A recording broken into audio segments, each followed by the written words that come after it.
ప్రేమమది కమ్మని తలపుల కావ్యమయే కవితలు రాసే మౌనమది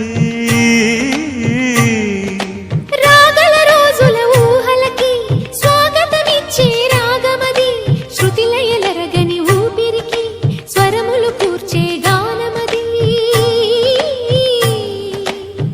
ఋతువుల రంగులు మార్చేది కల్పన కలిగిన మది భావం బ్రతుకును పాటగా మలిచేది మనసున కదిలిన మృదునా